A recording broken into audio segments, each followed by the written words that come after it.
দেখিছে যে এটা সময়ত আমাৰ জনসংখ্যাৰ কথাটো মই আপোনালোকক ক'লোৱেই যে ভোটাৰ তালিকা যিটো সংশোধন এছআৰ স্পেচিয়েল যিটো ৰিভিজন হ'ল এই ৰিভিজনত কেইবাটাও তথ্য ওলাই পৰিছে আৰু সেই তথ্য দি অবৈধভাৱে বহু লোক বসবাস কৰি আছিলে তেনেকুৱা ধৰণৰ অনুপ্ৰৱেশকাৰীসকলো যাতে কোনো ধৰণৰ সুৰুঙা পাই পেলাই ভোটাৰ তালিকাত থাকিব নোৱাৰে অতি সুন্দৰভাৱে এই এছআৰ ৰিভিজন স্পেচিয়েল ৰিভিজন কৰা হ'ল আমি এই কামখিনি সুন্দৰভাৱে কৰাৰ কাৰণেও আমি কেন্দ্ৰীয় চৰকাৰৰ যিসকল অনুষ্ঠানে এই কামখিনি কৰিছে তেওঁলোকক আমি ধন্যবাদ দিছোঁ আৰু লগতে এটা কথা কৈ মই সামৰিম বেছি কথা নকওঁ সেইটো হৈছে প্ৰাতিষ্ঠানিক তুষ্টিকৰণ যোৱা সময়ছোৱা আজি স্বাধীনতাৰ প্ৰায় 60 বছৰৰ বেছি কংগ্ৰেছ দলে শাসন কৰিলে আমাৰ ৰাজ্যখন বা দেশো শাসন কৰিছে কিন্তু তেওঁলোকে সংখ্যালঘু মানুহখিনিক তুষ্টিকৰণৰ বাহিৰে এই মানুহখিনিক আগুৱাই যাবৰ কাৰণে বিশেষ কোনো প্ৰচেষ্টা গ্ৰহণ কৰা নাছিল আজি আমি দেখিলোঁ যে আজি মই নিজেও বহু সংখ্যালঘু মহিলা মই লগ পাইছোঁ আমাৰ চৰকাৰৰ দিনত যিটো বহু বিবাহ বন্ধ আইন আনিলে সি গোটেই মহিলাসকলক সবলীকৰণ কৰিবৰ কাৰণে এটা বৃহৎ প্ৰচেষ্টা সংখ্যালঘু মহিলাসকলেও একাংশই আমাক কৈছে যে বহু বিবাহ বন্ধ হোৱাৰ লগে লগে এই আইনখনক সাহসী আইনখনক তেখেতসকলেও সমৰ্থন জনাইছে সংখ্যালঘু বুলিয়ে নহয় সংখ্যালঘিষ্ঠ সংখ্যাগৰিষ্ঠ সকলো লোকে এই আইনখনক তেওঁলোকে আদৰণি জনাইছে তাৰপিছত তুষ্টিকৰণৰ কথা মই ক'লোঁ প্ৰাতিষ্ঠানিক তুষ্টিকৰণ এটা সময়ত আমাৰ ৰাজ্যখনত শিক্ষাৰ ব্যৱস্থাটোৰ নামত এটা মাদ্ৰাছাবিলাক প্ৰতিষ্ঠা কৰা হৈছিল যি আমি ৰেডিকেলিজিম বুলি কওঁ ৰিলিজিয়াছ ৰেডিকেলিজিম বুলি কওঁ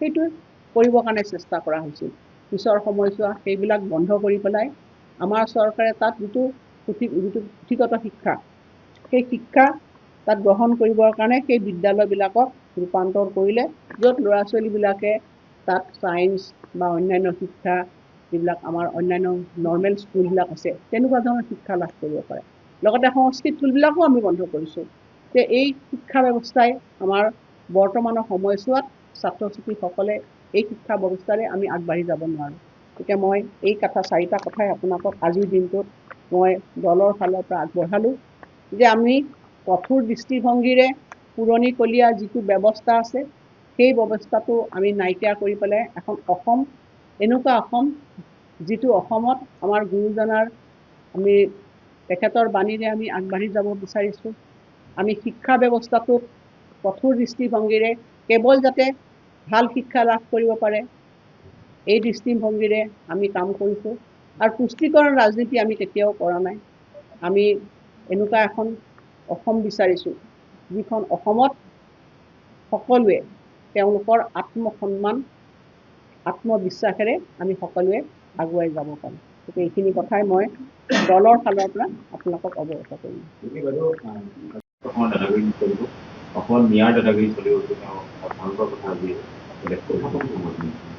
মইতো আপোনালোকে এই কথাখিনি ক'লোঁ আজি আপোনালোকে চাব যে এছআৰত কি ভয়ংকৰ তথ্য আজি এছআৰত আমি কি কাৰণে স্পেচিয়েল ডিভিজন কৰিলোঁ সেইকাৰণে কৰি আছোঁ অসমৰ ভূমি আজি এটা সাংঘাতিক ধৰণে অসমৰ ভূমিবিলাক একাংশ অবৈধ লোকৰ দখল লৈ গৈছে গতিকে মই অসমৰ ৰাইজকে এইখিনি তথ্য আগবঢ়াইছোঁ যে ভৱিষ্যতে কোনো অবৈধ মানুহে আমাৰ যাতে অসমৰ ভূমি অধিকাৰ কৰি ল'ব নোৱাৰে সেই বিষয়ত আমাৰ যোৱা সময়ছোৱা কঠোৰ দৃষ্টিভংগীৰে আমি আইনী ব্যৱস্থাৰে সেই কামখিনি কৰিছিলোঁ আৰু ভৱিষ্যতে আমাৰ চৰকাৰ গঠন হ'লে কঠোৰ দৃষ্টিভংগীৰে এই অবৈধ অনুপ্ৰৱেশকাৰীসকলৰ বিৰুদ্ধে চৰকাৰখনে ব্যৱস্থা ল'ব আৰু আমাৰ যিখিনি ভূমি সেই ভূমি খিলঞ্জীয়াৰ ভূমি আৰু সেই ভূমি উদ্ধাৰ কৰিবৰ কাৰণে সকলো ধৰণৰ ব্যৱস্থা গ্ৰহণ কৰিব জিলাখনত তেনেকৈ ভাবা নাই কাৰণ ইতিমধ্যে আপোনালোকে দেখিছে গোলাঘাট জিলাখনত আমাৰ যোৱা জন আশীৰ্বাদ যাত্ৰাত অসমৰ মুখ্যমন্ত্ৰী ডাঙৰীয়া আহিছিলে আমাৰ চাৰিটা সমষ্টিয়ে সামৰি প্ৰায় লক্ষাধিক লোকে আচলতে ৰাজপথলৈ ওলাই আহি মুখ্যমন্ত্ৰী ডাঙৰীয়াক আদৰণি জনাইছিল আশীৰ্বাদ দিছিলে আমিও গোটেই কেইজন প্ৰাৰ্থীয়ে 5জন প্ৰাৰ্থী এইবাৰ গোলাঘাটতে যিহেতু হৈছে সকলোৱে আমি মনোনয়ন দিছিলোঁ আৰু সেইখিনি সময়ত হয়তো আপোনালোকো আছিলে আপোনালোকে অনুভৱ কৰিব পাৰিছে মানুহৰ পালছটোতো আপোনালোকে বুজি পাইছে এবাৰ বতাহটো কাৰ সপক্ষে গৈছে গতিকে মই দেখিছোঁ মোৰ ৰাজনৈতিক অভিজ্ঞতা কিছু হৈছে বিগত সময়ছোৱা বিগত সময়ছোৱাখিনি জনসাধাৰণৰ এনেধৰণৰ স্বতঃস্ফূৰ্ত মানে এনেকুৱা মানুহৰ মানে ওলাই অহাটো মই আগতে দেখা নাই। এইবাৰ আমি মানুহক ক'বই লগা হোৱা নাই। সেইকাৰণে মই ভাবিছোঁ যে আমি যিহেতু অতুল বৰা ডাঙৰীয়া তেখেতো বিধায়ক আগতে আছিলে, মৃণাল শইকীয়া ডাঙৰীয়া আগতে বিধায়ক 3 বাৰ, আমাৰ ফুকন ডাঙৰীয়া তেখেতো 2 বাৰ বিধায়ক, মই বিধায়িকা আছোঁ। আমাৰ মাত্ৰ এজনহে নতুন প্ৰাৰ্থী, আমাৰ ৰক্ত ডাঙৰীয়া। গতিকে আমি ভবা নাই, আমি ভাবিছোঁ যে স্থানীয়ভাৱে আমি নিজৰ নিজৰ সমষ্টিবিলাকত এলেকাবিলাকত আমি প্ৰচাৰ চলাম। আৰু সঁচাকৈ এই 2-3টা দিনৰ অভিজ্ঞতাৰে আপোনালোকক কৈছোঁ যে আমাৰ মনোনয়ন পত্ৰ আমাৰ কনফাৰ্মেশ্যন আহিলে 24 তাৰিখে, 23 তাৰিখে লাষ্ট ডেটত নমিনেশ্যন আছিলে, আমাৰ 24ত আমি কনফাৰ্মেশ্যন হ'ল। তাৰপিছৰ পৰা আমি চবেই ফিল্ডত আহিছোঁ। আপোনালোকে চাব পাৰে যে আমাৰ সভাবিলাকত, নিৰ্বাচনী সভাবিলাকত ৰাইজৰ অভূতপূৰ্ব সমাগম আৰু সঁহাৰি পাইছোঁ। আৰু গতিকে আমি নিশ্চিত যে আমাৰ যদিও আমাৰ ওপৰৰ পৰা কোনোবা ষ্টাৰ কেম্পেইনাৰ দিয়ে, আমি এতিয়ালৈকে আমি যোগাযোগ কৰা হোৱা নাই, কিন্তু যদি ষ্টাৰ কেম্পেইনাৰ নাহেও কোনো ধৰণৰ তেনেকুৱা অসুবিধা নহয়। আমি ৰাইজৰ লগতে আছোঁ। আমাৰ লগত আমি নিজৰ নিজৰ প্ৰতিনিধিত্ব কৰা সমষ্টিবিলাকত অভূতপূৰ্ব ৰাইজৰ আশীৰ্বাদ আৰু সমৰ্থন পাইছোঁ। মইতো ব্যৱধান ক'ব নোৱাৰিম নহয়, কাৰণ আগতেও মই কেতিয়াও কৈ পোৱা নাই কেতিয়াও ব্যৱধান কিমান হ'ব পাৰে। সেইখিনিতো সিদ্ধান্তটো ৰাইজে ল'ব, ভোট দিয়া নিদিয়াটো। মই সদায় নিজৰ কথাখিনিয়ে কৈ যাওঁ। মই কোন দলৰ কোন প্ৰতিনিধি উঠিছে, কোন প্ৰাৰ্থী উঠিছে, সেইবিলাকো মই কেতিয়াও চোৱা নাই। মই কেৱল নিজেই জানো, মই নিজে কি কৰিছোঁ মানুহক সেইখিনি উপস্থাপন কৰোঁ। আৰু সদায় মই ভোট ফৰ ডেভেলপমেণ্ট, মই নিজৰ কথাটো কৈছোঁ, সদায় ৰাইজক মই ভোট ফৰ ডেভেলপমেণ্টে কৰোঁ। আৰু পলিচিগতভাৱে মই কথা পাতোঁ, ব্যক্তিগতভাৱে মই কাৰো কথা নকওঁ। আমাৰ অসমত 2026 বিধানসভা নিৰ্বাচন ইতিমধ্যে দিন ঘোষণা কৰা হ'ল। আৰু ভাৰতীয় জনতা পাৰ্টী দলটোৱে কেনেধৰণে এই নিৰ্বাচনত কি সংকল্প লৈ দলটো আগবাঢ়িছে সেই বিষয়ে মই দুআষাৰমান আপোনাক ক'ব কাৰণে আগবঢ়াইছোঁ। তাৰপিছত বাকীখিনি মই কথা ক'ম। আপোনালোকে জানে যে ভাৰতীয় জনতা পাৰ্টীয়ে যোৱা সময়ছোৱা, বিগত সময়ছোৱা যথেষ্টখিনি এখন বিকশিত অসমৰ নিৰ্মাণেৰে কাম কৰি গৈছে। আৰু আমি পুনৰ ৰাইজৰ ওচৰলৈ আহিছোঁ কিছু সংকল্প লৈ। এইবাৰ আমি 2026ত আমাৰ সংকল্প হৈছে যে শ্ৰীমন্ত শংকৰদেৱ গুৰুজনা, শ্ৰীমন্ত মাধৱদেৱ গুৰুজনা আৰু চাওলুং চুকাফাৰ আদৰ্শৰে এখন অসম গঢ়। আৰু আপোনালোকে দেখিছে যে কংগ্ৰেছে বৰ অসম গঢ়িম বুলি কৈছে, সেইখন বৰ অসমত কোন থাকিব? সেই কথাখিনি আমি আপোনালোকক বিনম্ৰভাৱে ক'ব বিচাৰিছোঁ। আমাৰ অসমখন হ'ল শ্ৰীমন্ত শংকৰদেৱ গুৰুজনাৰ, মাধৱদেৱৰ গুৰুজনাৰ আৰু চাওলুং চুকাফাৰ বৰ অসম, যি 7 ৰাজ সামৰি 1 ৰাজ কৰিম বুলি কৈছিল। আমি কেৱল এই কথাখিনি মুখেৰে কোৱা নাই, এই সংকল্প আমি এইকাৰণে লৈছোঁ যে বিগত সময়ছোৱা এই কথাখিনি বাস্তৱত ৰূপায়ণ কৰিবৰ কাৰণে ভাৰতীয় জনতা পাৰ্টি NDA সমৰ্থিত চৰকাৰখনে কাম কৰি গৈছে। প্ৰথমতে আপোনালোকক মই ক'ব বিচাৰিছোঁ যে শ্ৰীমন্ত শংকৰদেৱ গুৰুজনাৰ জন্মভূমি বৰদোৱা স্থান, সেই বৰদোৱা স্থানত 165 বিঘা মাটি অবৈধ দখলকাৰী দখলৰ পৰা উদ্ধাৰ কৰা হ'ল। আৰু সেই স্থলত আমাৰ শ্ৰীমন্ত শংকৰদেৱ গুৰুজনাৰ 300 কোটি টকীয়া এক ভব্য এটা প্ৰকল্প নিৰ্মাণ কৰা হৈছে। আৰু যি প্ৰকল্পই গুৰুজনাক আমাৰ বিশ্বগুৰু ৰূপে স্থাপনা কৰাৰ যি আমাৰ স্বাভিমানী অসমীয়াৰ যিটো ইচ্ছা আছিলে, সপোন আছিল, সেই সপোন আমি বাস্তৱত ৰূপায়িত কৰি সেইখিনি দেখুৱাই দিছোঁ। গতিকে ভাৰতীয় জনতা পাৰ্টীয়ে এই সংকল্প লৈয়ে কাম কৰিব বিচাৰিছে। দ্বিতীয়তে মাধৱ গুৰুৰ কথা কৈছোঁ। মাধৱ গুৰুৰ নামতো এটা সুন্দৰ প্ৰকল্প ভাৰতীয় জনতা পাৰ্টীয়ে সম্পূৰ্ণ কৰিছে, য'ত প্ৰকৃতাৰ্থত গুৰুজনাক, আধ্যাত্মিক গুৰুজনাক আমি সন্মান দিছোঁ। আৰু চাওলুং চুকাফা যিয়ে গুৰুজনাক মানে তেখেতে 7 ৰাজ সামৰি 1 ৰাজ কৰিছিল। আৰু তেনেকুৱা এখন অসম, খিলঞ্জীয়াৰ অসম গঢ়িবৰ কাৰণে ভাৰতীয় জনতা পাৰ্টী সংকল্পবদ্ধ। চাওলুং চুকাফাই 7 ৰাজ সামৰি 1 ৰাজ কৰিছিল।